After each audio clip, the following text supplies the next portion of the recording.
4. Kampung Dudan. Kampung Dudan masuk dalam Kelurahan Tidar Utara. Merujuk keterangan lisan, asal-usul nama Kampung Dudan bermula dari tokoh bernama Kiai Dudan yang tinggal di daerah tersebut. Nama Kiai Duda merupakan pemberian masyarakat karena statusnya yang tidak berkeluarga, hingga dipakai sebagai nama kampung dan pundennya dirawat. Kiai Duda tentu bukan figur sembarangan, karena diyakini masih keturunan darah biru. Terlebih, disematkan gelar Kiai dan mempunyai konsekuensi sendiri pada dirinya. Kiai Dudan dipercaya memiliki kesaktian dan turut terlibat dalam gerakan Pangeran Diponegoro, sehingga sampai meninggal pun makamnya masih dirawat warga dan dikunjungi oleh banyak orang. Dahulu, punden Kiai Dudan dipagari dengan memakai bambu. Setiap sadranan juga digelar tradisi masyarakat mengganti pagar yang lama yang tingginya tidak lebih dari 1 meter itu. Pagar yang lama lantas dibagi rata ke seluruh penduduk kampung Dudan untuk dibakar. Tidak diperbolehkan seorang pun memiliki bagian bambu itu. Mulai tahun 1964 atau 1965, pagar punden berupa bambu diganti menjadi bata, dan tradisi penggantian pagar setiap sadranan itu pun berhenti. Catatan kaki nomor 135, wawancara dengan Bapak Man, 3 Maret 2018, pukul 15.15 hingga 16.02. Banyak warga kampung Dudan memanfaatkan acara sadranan Mbah Kiai Dudan sebaran tiba. Dalam tradisi pedesaan Jawa, terdapat fenomena patron klien atau paran poro yang menjadi rujukan bagi warga dalam mengambil keputusan dan bertindak. Dalam bertindak secara kolektif, ada kalanya warga tidak melalui rembuk desa atau tergantung pada kepemimpinan formal yang dibentuk oleh kerajaan atau birokrasi kolonial, melainkan tokoh informal. Demikian pula dalam fakta sejarah Kiai Duda yang menyeratkan semangat spiritual masyarakat pedesaan Magelang yang sangat kental dibungkus oleh nilai-nilai kosmogini lokal. Selain tokoh Kiai Duda, di kampung ini terdapat 3 sesepuh yang diyakini sebagai kakek moyang, yaitu Mbah Simo, Mbah Soleham, dan Mbah Tulus.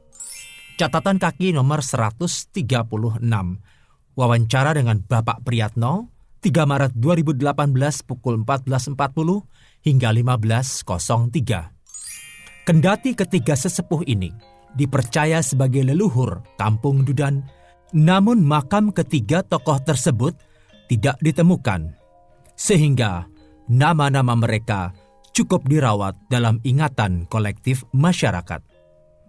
Orang Jawa sering menyebut sebagai tradisi nguri-nguri, naluri leluhur. Kepemimpinan non-formal desa seperti dukun atau orang yang dituakan di desa biasanya difungsikan oleh masyarakat desa sebagai pusat rujukan atau paran poro guna mengatasi permasalahan yang muncul dalam wacana disharmoni warganya. Misalnya, muncul masalah perkawinan, khitanan, mendirikan rumah, kelahiran, kematian, dan masalah yang dipercaya sebagai pagebluk atau lampor. Catatan kaki nomor 137.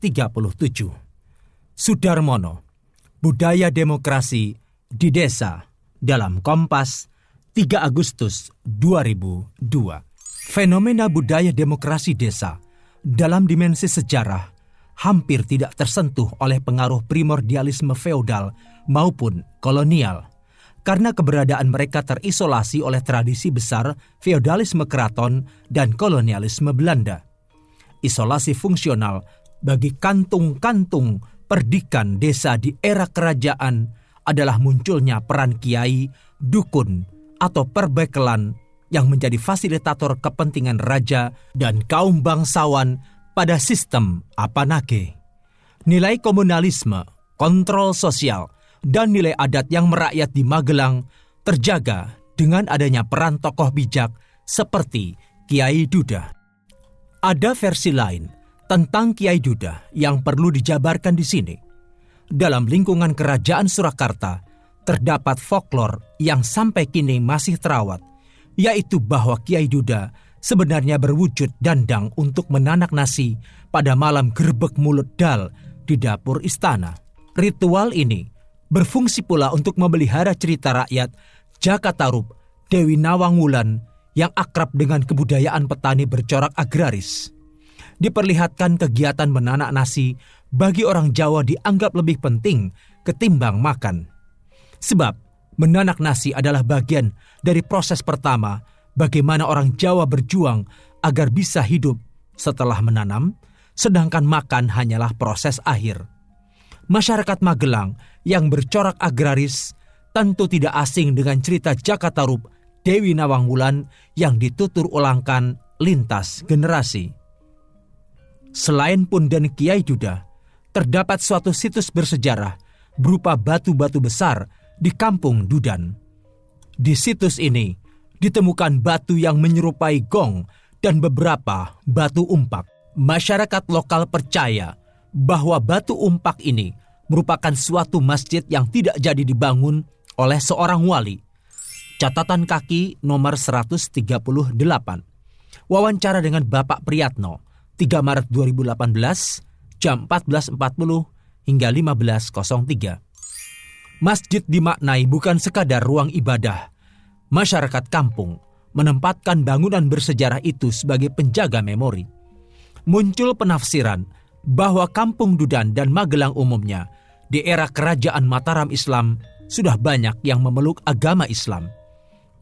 Tafsir ini diperkuat dengan keterangan dari majalah Kejawen 1935 terbitan Balai Pustaka sebagai berikut. Saking kawicaksananipun ingkang Bupati ing Magelang, ingkang makaten wau inggih lajeng dipun uningani saha lajeng dipun santosani pisan.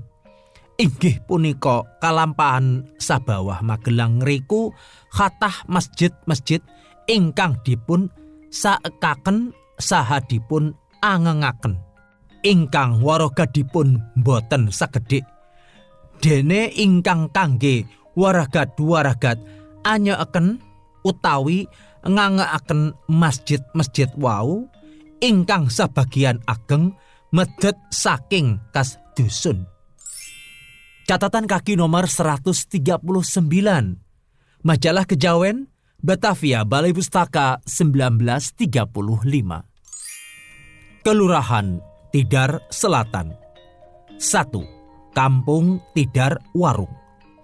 Dewasa ini, Tidar Warung merupakan daerah perekonomian atau perdagangan yang cukup penting di Magelang dan Lembah Gunung Tidar, sisi timur.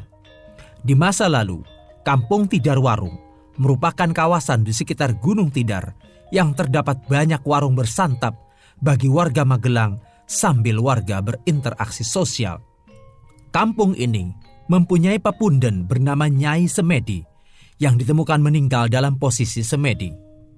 Tradisi lisan merekam Nyai Semedi bersama prajurit Pangeran Diponegoro bernama Gagak Bening membuka warung untuk kepentingan memata-matai pasukan Belanda yang bermarkas di Magelang. Fakta yang dituturkan ini menyeratkan fungsi terselubung dari warung sebagai arena menggali aneka informasi sehingga memahami strategi perang musuh. Catatan kaki nomor 140. Tim Mahasiswa Sejarah. Laporan Penelitian Sejarah Lokal Magelang. Fakultas Sastra. Universitas Sanata Dharma 2018. Kisah warung di Magelang periode kolonial menarik untuk dikemukakan. Ketika para perempuan Indo sedang duduk bersantai di teras rumah, seringkali penjual makanan keliling melintas di muka rumah. Dalam studi historis Teddy Hernawan 2013, perihal Magelang menjelaskan, penjual makanan keliling ini disebut warung dan orang Indo kaya bersama anak-anaknya menghindari makanan yang dijual karena tidak sehat. Warung-warung ini terlihat kotor karena penjualnya menjajakan tanpa alas kaki. Untuk mengubah pandangan tersebut, penjual minuman keliling mulai menggunakan gelas kaca yang bersih untuk menarik minat para pembeli. Seringkali, perempuan Indo merasa makanan warung sangat enak, sehingga mereka tak jarang membelinya diam-diam dan memakannya di belakang rumah untuk menjaga perilakunya sebagai orang Eropa. Catatan kaki nomor 141. Teddy Harnawan, di bawah bayang-bayang modernitas. Orang-orang Indo di Kota Magelang 1906-1943. Skripsi jurusan Sejarah Fakultas Ilmu Budaya UGM Yogyakarta 2013 halaman 117. Sementara dalam tradisi masyarakat Jawa, warung dimaknai sebagai kedai, kios, toko kecil atau rumah makan sederhana. Di sini, warga bersantap sambil serawung atau berkumpul. Dalam momentum ini, mereka bukan hanya bertemu muka saja, namun juga belajar, menimba inspirasi atau ngangsu kauruh dengan sesama warga. Dengan demikian, Kampung Tidar Warung bisa dimaknai sebagai ruang sosial masyarakat Magelang berinteraksi sosial di masa silam. 2. Kampung Tidar Campur. Kampung Tidar Campur, menurut warga setempat, tempo dulu merupakan tempat bercampurnya aneka barang. Hingga detik ini, di Tidar Campur terdapat 3 jenis industri kecil, yaitu industri tahu, industri pengumpul barang bekas atau rongsokan, dan perusahaan otobus sumber waras. Tampaknya memang tidak ada zonaisasi di kawasan ini, atau memang tuntutan perkembangan zaman, sehingga daerah tersebut terkesan ramai. Kendati demikian, kenyataan ini justru memposisikan Tidar Campur sebagai tempat penting dalam dinamika perekonomian Magelang dan identitas kampungnya terpelihara dalam benak masyarakat. Adapun soal pepunden atau tokoh lokal legendaris, di Tidar Campur terdapat tokoh Kiai Rejomulyo, Kiai Jodrono, dan Kiai Ahmad Sirat. Makam para sesepuh kampung ini juga masih ada. Warga setempat menjelaskan, Kiai Ahmad Sirat adalah orang asli pertama di Tidar Campur. Kiai Rejomulyo merupakan pengikut Pangeran Diponegoro dalam Perang Jawa tahun 1825 hingga 1830. Namun, dalam kajian Peter Carey tentang biografi Pangeran Diponegoro, tidak ditemukan nama tokoh ini. Bisa dipastikan, Rejomulyo adalah prajurit berpangkat rendah atau mata-mata yang ditandur di wilayah Tidar Campur. Terakhir, Kiai Jodrono dipercaya sebagai sesepuh kampung. Catatan kaki nomor 142. Wawancara dengan Bapak Danang dan Bapak Sagio 3 Maret 2018 pukul 11.59 hingga 12.57. Makam mereka terawat dan sering dikunjungi dengan alasan spiritual. Dalam konteks wirausaha, industri pengolahan tahu lazimnya digarap oleh komunitas Tionghoa pada awalnya. Makanan berbahan kedelai ini diproduksi untuk memenuhi kebutuhan konsumsi kaum Tionghoa dan pribumi Jawa di Magelang. Selain harganya terjangkau, tahu juga mudah diolah untuk campuran masakan maupun digoreng langsung untuk disantap. Tidar Campur juga dipakai untuk mengumpulkan barang bekas atau rongsokan. Kala itu, kehadiran pemulung dan pembeli barang bekas keliling makin bertambah jumlahnya. Realitas ini didorong adanya pengepul barang bekas yang mampu mendaur ulang. Dalam sejarah industri di Magelang kontemporer, pengepul, pembeli barang bekas, dan pemulung adalah jaringan kerja baru yang saling tergantung satu sama lain. Pengepul bergantung pada pemulung, dan pembeli barang bekas acap berkeliling demi perolehan barang bekas untuk dijual kembali. Sampah barang bekas yang dikumpulkan di Tidar Campur dimaknai sebagai barang ekonomis. Jenis usaha transportasi menambah campur aduknya bisnis di kawasan ini. Perusahaan otobus di Magelang mulai berkembang usai dibukanya jalan-jalan antar kota dan makin berdatangannya teknologi transportasi yang lebih modern oleh komunitas Belanda. Terminal di depan stasiun Magelang Pasar, sekarang shopping center, telah ada sejak 1910. Tahun 1977, Terminal Tidar di Barakan mulai berfungsi sebelum berpindah di Terminal Soekarno-Hatta pada 1988 seperti sekarang ini. Selain ruang bisnis, dari catatan arsip kolonial di Tidar Campur dibangun fasilitas umum. Sebagai contoh, Rumah Sakit Umum Zending Sikenhuis yang sekarang menjadi RSU Tidar, lapangan sepak bola atau stadion olahraga, dan fasilitas kolam renang berstandar internasional di Jalan Tidar dengan menelan biaya 25.000 gulden. Perluasan daerah Tidar disinggung pula dalam rapat Dewan Kota Praja Magelang bahwa anggota ORI membenarkan usulan merawat Tidar, termasuk perluasan batas-batas kota Praja dan penanaman di Bukit Tidar. Catatan kaki nomor 143, arsip ringkasan notulen rapat umum Dewan Kota Praja Magelang yang diadakan pada Selasa 17 Maret 1925 petang hari, pukul 18.30 di Balai Kota. Pasal 7, pembahasan surat Ketua Dewan tanggal 5 Maret 1925 nomor 233/57 mengenai perluasan batas Kota Praja. 3.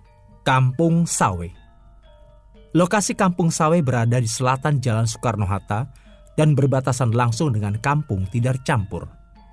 Kampung tersebut termasuk dalam Kelurahan Tidar Selatan yang juga membawahi Kampung Tidar Campur dan Kampung Duda. Tahun 2017, kampung ini dihuni oleh 108 kepala keluarga dengan jumlah penduduk kurang lebih 400 jiwa. Mayoritas penduduk Kampung Sawe bermata pencaharian sebagai petani. Warga setempat kurang mengetahui secara pasti asal-muasal penamaan Kampung Sawe. Namun menurut tradisi lisan, kata sawe adalah bagian dari pohon sawen yang menjadi batas desa. Catatan kaki 144, wawancara dengan Bapak Raminjo, 3 Maret 2018, pukul 13.15 hingga 13.50. Perlunya tanda batas ini karena di era kolonial banyak timbul konflik atau penyerangan atau perang desa di daerah Sawe. Tidak ayal, masyarakat memerlukan tanda untuk keamanan. Dari hari ke hari, tanda itu kemudian menjadi identitas kampung dan diberi nama Kampung Sawe. Memang tidak ada bukti historis yang kuat, baik berbentuk bangunan maupun naskah yang dapat mendukung argumen ini. Hanya saja, masyarakat sekitar meyakini bahwa Kampung Sawe lebih tua dari Kampung Tidar Campur. Terlebih lagi, Kampung Tidar Campur sendiri pada masa silam adalah bagian dari Kampung Sawe. Selepas era kemerdekaan, Kampung Sawe melepas Kampung Tidar Campur untuk berdiri sendiri secara administratif. Yang menjadi tetenger di Kampung Sawe adalah makam tokoh pepundan bernama Mbah Yuda. Sadranan dan ritual Jawa lainnya masih acap digelar di makam Mbah Yuda. Berbeda dengan sadranan di Kampung Tidar Campur yang hanya mengirimkan doa leluhur dan bersih makam, sadranan di Kampung Sawe secara khusus mendoakan makam Mbah Yuda karena dianggap memiliki pertalian historis dengan perkembangan wilayah ini, sekalipun riwayat Mbah Yuda belum tersingkap secara jelas. Pepundan lainnya di Kampung Sawe yang diuri-uri warga lokal adalah Mbah Simo Taruna. Catatan kaki nomor 145. Wawancara dengan Bapak Novianto dan Ibu Noviah, 3 Maret 2018, pukul 13.15 hingga 13.10. Sedangkan pada Kampung Tidar Campur, berkembang cerita rakyat tentang Joko Puring. Hanya saja kisah itu kurang dikenal masyarakat Kampung Sawe yang berumur lebih tua ketimbang Kampung Tidar Campur. Catatan kaki nomor 146. Wawancara dengan Mbah Raminjo, 3 Maret 2018, pukul 13.15 hingga 13.50. Perbedaan pemahaman tentang tokoh pepundan dalam suatu masyarakat dianggap wajar, karena setiap kampung memiliki tokoh sejarah yang dibanggakan. 4. Kampung Trunan. Nama kampung ini jelas berasal dari nama seseorang yang diyakini memiliki keterkaitan dengan penguasaan atau kepemilikan atas lahan di perkampungan tersebut. Dugaannya, Truno merupakan nama para penguasa pribumi sebelum Kabupaten Magelang dibentuk. Mereka adalah para elit lokal yang ditempatkan oleh pihak Keraton Yogyakarta atau Surakarta sebagai penguasa daerah setempat.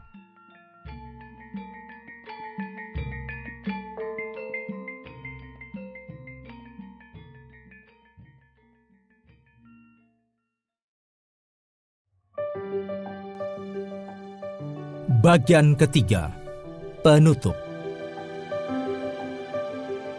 Studi toponim Kota Magelang menyadarkan kita tentang potret agung masyarakat lokal Magelang dan keterkaitannya dengan dunia luar. Penelusuran asal-usul dan perkembangan wilayah, kepingan pemikiran budaya, serta kekayaan sumber daya alam yang melimpah di telatah Magelang tempo dulu membuat peneliti berdecak kagum. Pasalnya, dari kerja ilmiah ini terkuak local knowledge atau pengetahuan lokal dan local wisdom atau kearifan lokal wong Magelang yang tenggelam di telan zaman. Sebagai wilayah negara Gung, ekologi Magelang jauh dari pusat kekuasaan feodal Mataram Islam, tidak banyak menghasilkan nama kampung yang bersumber pada jenis abdi dalem atau pegawai istana dan sentono dalem atau kerabat keraton seperti Yogyakarta dan Surakarta. Sederet tokoh legendaris yang dihormati dan diabadikan sebagai identitas kampung adalah potret pimpinan non-formal atau paranporo di masa lampau yang menjadi rujukan kolektif warga setempat. Kemandirian warga dalam menciptakan tatanan harmonis jagat pedesaan tanpa campur tangan kekuasaan keraton dan kolonial memang menghasilkan konsep tetua kampung, perilaku luhur, laku prihatin, karismatik, dan berjasa terhadap kehidupan sosial masyarakat, menyebabkan nama tetua itu dirawat dalam memori kolektif dan disematkan untuk tetenger daerah yang ditinggalinya.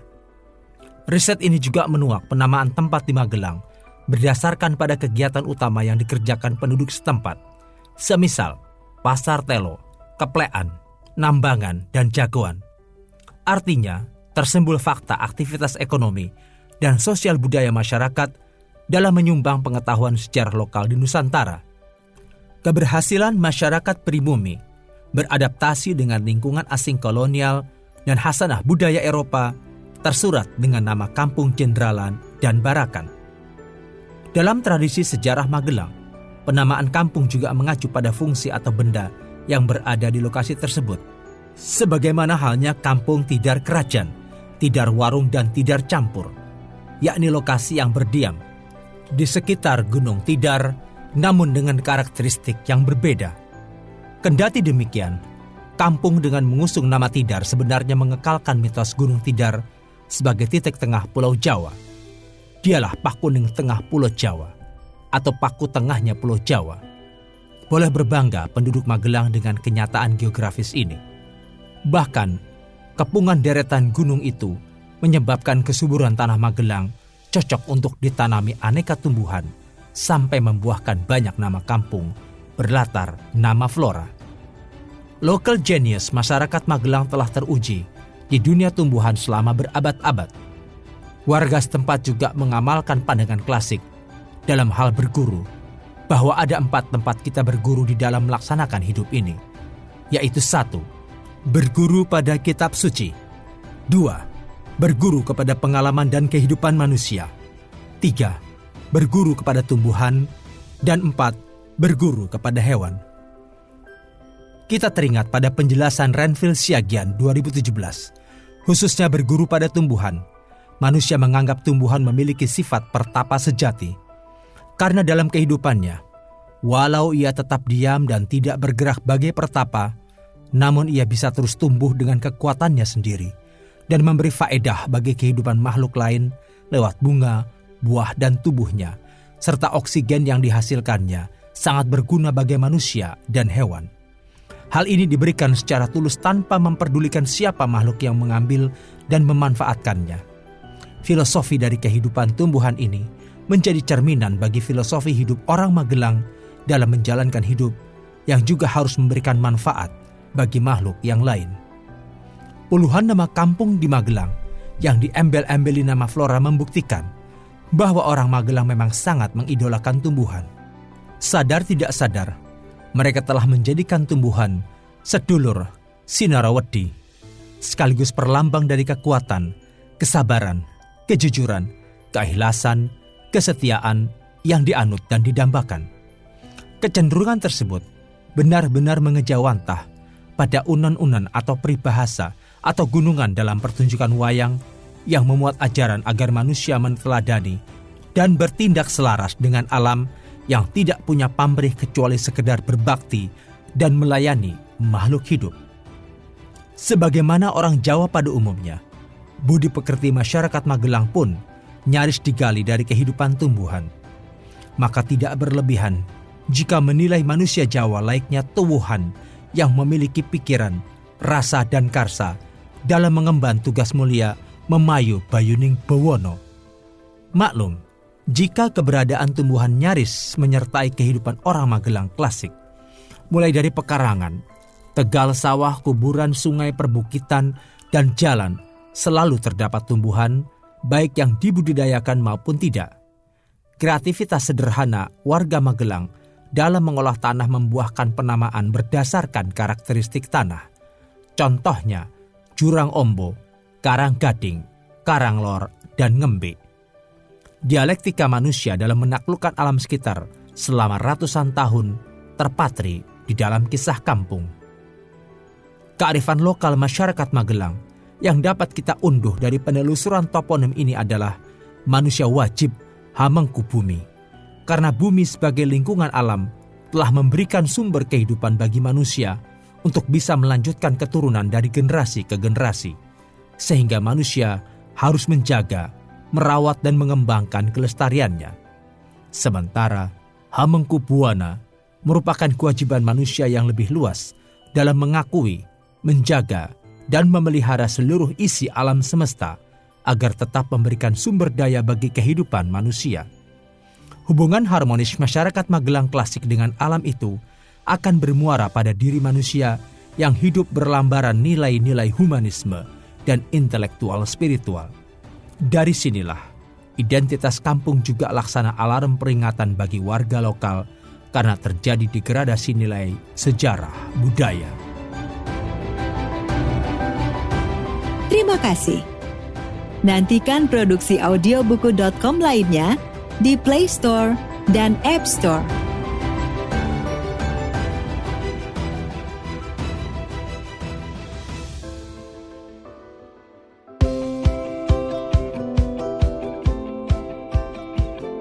Terima kasih.